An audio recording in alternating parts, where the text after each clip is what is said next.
Et si certains s'inquiètent du manque de diversité dans la société française, qu'ils se rassurent.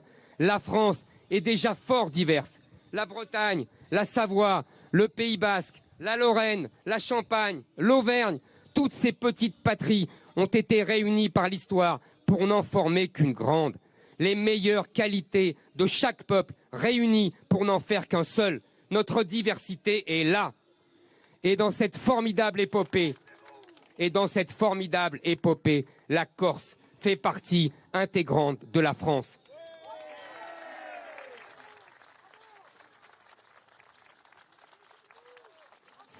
C'est ce que les européistes ne comprennent pas.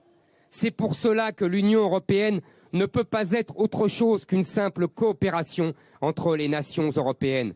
On ne fait pas d'omelette avec des œufs durs, disait le général de Gaulle avec malice. Le temps et l'histoire ont créé des nations européennes trop solides et trop profondément enracinées.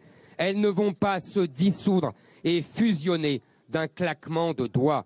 Oui, il y a une civilisation européenne, mais non, il n'y a pas de nation européenne. Et sans nation européenne,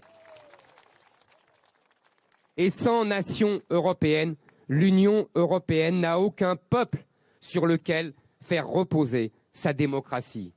L'Union européenne, la pauvre, elle est condamnée à émettre un droit hors sol venu des limbes, produit de l'idéologie dominante et à la légitimité douteuse. C'est tout le sens de la critique et de la crise actuelle avec la Pologne.